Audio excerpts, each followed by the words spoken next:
A tank shelled a suspected Islamic State position as snipers held positions waiting for movement from the enemy.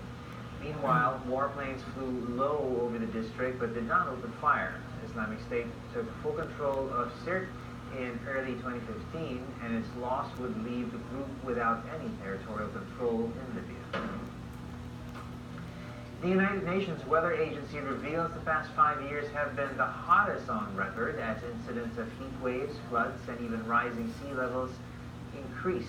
This is confirmed by the World Meteorological Organization, which says the 2015 year was the first year when temperatures were 1 degree Celsius above pre-industrial times.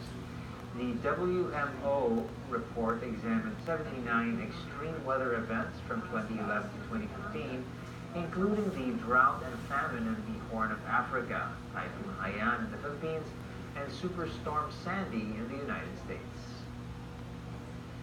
Russian President Vladimir Putin met with Chinese Premier Li Keqiang in Kremlin on Tuesday to discuss bilateral relations. Putin said ties between the two countries are very good and continue to develop. Putin extended his greetings to Chinese President Xi Jinping and said he is expecting the Chinese president to visit Moscow later this year. Indian Prime Minister Narendra Modi announced on Tuesday that 500 and 1,000 rupee banknotes would be withdrawn from circulation. New notes that will take place will be released on Thursday, November 10th. The governor of the Reserve Bank of India says the step was taken amid growing concerns about counterfeit currency. The surprise move is also designed to bring billions of dollars worth of cash and unaccounted wealth into the mainstream economy. We are hours away from the initial results of the elections in the United States, and as Americans choose the next leader of the free world. We tackle what all this means for the Philippines. What are the implications of a Clinton or Trump victory for Filipinos? Let's find out from former National Security Advisor Roilo Golez, who joins us now. Good morning, sir. Thank you for being with us so early in the morning. Good morning. Good morning. Good morning. Thank you for joining us. Well, we wanted to get your thoughts on this finally the campaign has ended after 18 entertaining months, pretty much of how the U.S. campaign has gone back and forth with Clinton and Trump. From what you've been observing and what you've been reading, what's happening in the U.S., who should be favored in terms of the Philippines, in terms of if we could pick a U.S. president? Well, it's very difficult to say because politically it's a very tight race, tightened in the last 7 days and even in the last 2 days. It's amazing. So let's my take on this is that whoever wins, the next president of the U.S. will be more assertive than the incumbent President Obama. Assertive in terms of foreign policy, assertive in terms of the China policy relations with the world, even economic policies. In the case of Hillary, we know that she has been a very assertive lady as a senator, as the wife of Bill Clinton when she was First Lady and then Secretary of State. In the case of Trump, his projection is that he's a macho president, very assertive also. So that means that either way, the world will have to adjust very significantly to a different kind of leadership. In the case of President Obama, I think what affected his style was the award, just even before he won the seat, of a Peace Nobel Prize. You know, that changed his global outlook. You know, when you're a Peace Nobel laureate, that changes you. You can't, you cannot show move so much. You have to follow the Peace Nobel Prize script, being a peacenik literally. Well, in terms of being in a kindergarten, let's say recess time, diba? Let's say the three of them are there. Si Clinton, si Trump, and of course our president, Duterte. Who do you think Duterte would lean towards in terms of friendship? Or similar views? I really don't know. Trump is protected as a little hard. President also, president is hard. And normally the room place might be too small for two assertive leaders. In the case of Hillary having experience being Secretary of State, Correct. can better adjust to the situation, having talked with practically all the major leaders of the world. But interesting you bring that up, Betsy, because there's been speculation that if Hillary Clinton wins, President Duterte might be softer kasi babae daw. He might have a little bit more respect. We don't forget how he didn't mince words to the U.S. President Barack Obama in the choice of words that he had to describe him, or the speculative things that might have said to him. So would it be different if it's a female president?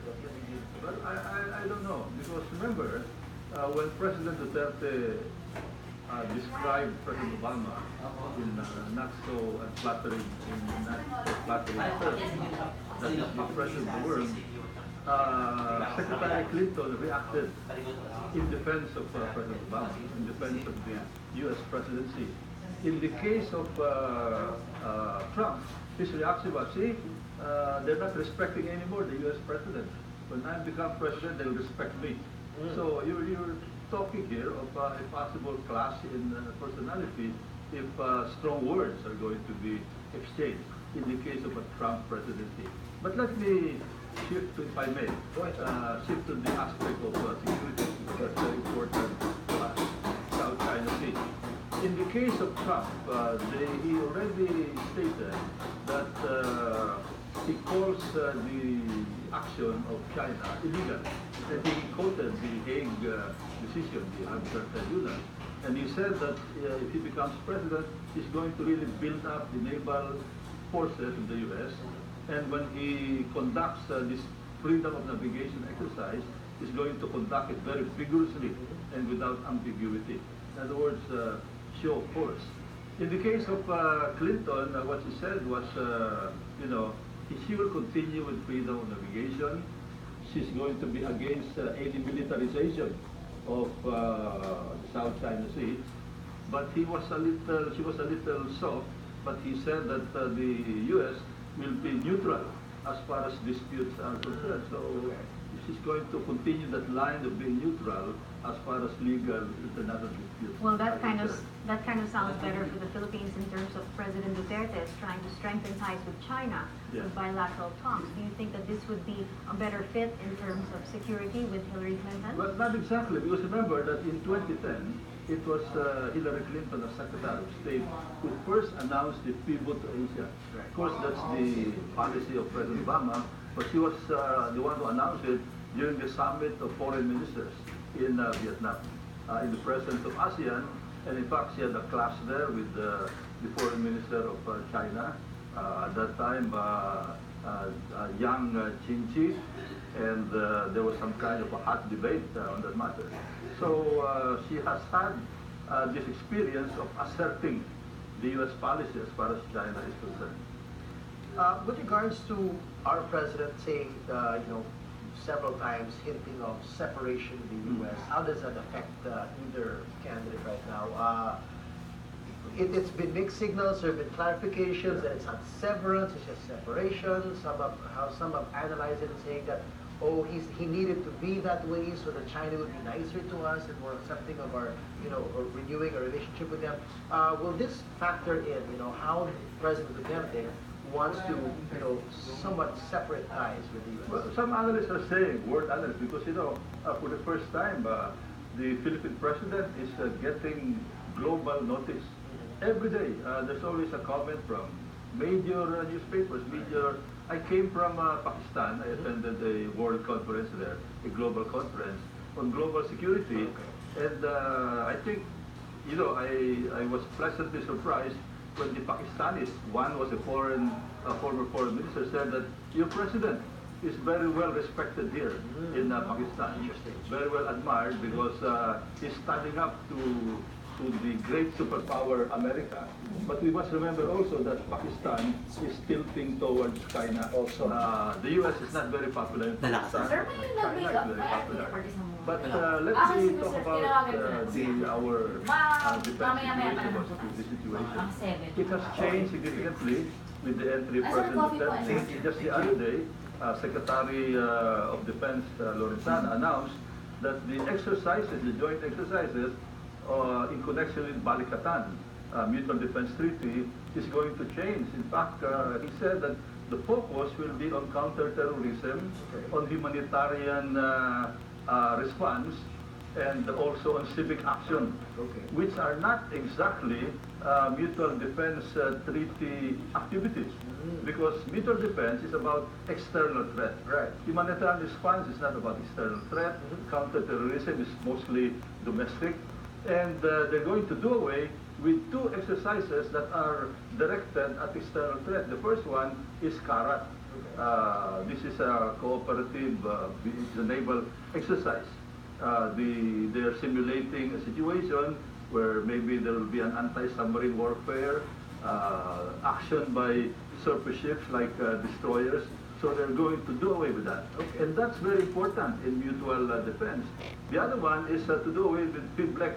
This is the U.S.-Philippines amphibious landing exercise, where what they're simulating is to retake an island, for example, invaded by a hostile force. So again, that's with respect to external threat, they're going to do away with that. So what would remain are non-external threat-oriented joint exercises. As I said, How do you feel about that in terms of those it changes? diminishes the Mutual Defense Treaty. In fact, it neuters the Mutual Defense Treaty because you're not anymore addressing a theoretical external threat, because that's the very essence of the Mutual Defense Treaty when it was envisioned in 1951. In 1951, there was no threat of terrorism. Right. It's both basically the threat of communism. And the threat remains because we have to remember that China is still claiming 90% of the West Philippine Sea. Why do And you I think? don't know how the U.S. would respond to that. Yeah, first of all, is it legal? I mean, there's been talk about, there are certain agreements already that are on paper that have to be fulfilled. Yes. Is that going to be allowed? Well, of course, that is the option of the president. The president can even terminate the Mutual Defense Treaty, I understand, on a one-year notice. But of course, that will be a very big change. In fact, the orientation right now, what analysts are calling the pivot to China of the Philippines, is almost a paradigm shift. Because just a few months ago, even July 12, when the Hague ruling came out, we were looking at China as a big threat to our exclusive economic zone, particularly the West Philippine Sea. But now, all of a sudden, because of the visit of the president and the largesse that China is giving to us, now we're looking at China as a potential ally, even a security ally. But is it headed in that direction? Well, obviously, the Philippines has been doing small changes.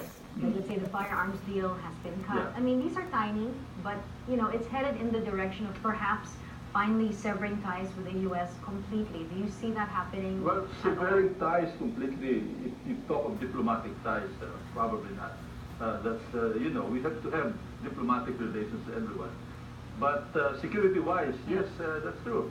And I think right now, I'm very sure that the Department of State, the Department of Defense in the U.S. are looking at the Mutual Defense Treaty situation, because if those exercises, CARAT, PIBLEX, are going to be removed, it reduces the very essence of mutual defense, because there will be no mutual defense exercise. Humanitarian response is not mutual defense. It's about typhoon, for example, or disasters. And anybody can do that. I mean, it's not. Well, they can do it in a big way because Right, they have the resources, and we can learn a lot. That's like what happened in Typhoon Yolanda. So We what is- benefit from that. In the case of PIBLEX, the Marines and the Philippine Marines and U.S. Marines are doing these joint exercises, and they learn from each other. But this will be removed already, and that removes a very substantial training opportunity for the Philippine Marines. All right, so we'll pause for a bit. We'll continue our discussion with you. We'll turn over now first to Manotoc with a little over an hour to go before polls close. The U.S. elections is seen to be a very tight race for the presidency. Here's our resident analyst, the explainer, Manotoc, to help us break down the numbers from the ABS-CBN Digital Center. Manotoc? Good morning. Okay, earlier we got a little muddled up on our time slots, so thanks for correcting us on that. We're going to be looking at the polls closing starting at 7 o'clock our time, moving onwards. And there's a very handy-dandy map on the New York Times.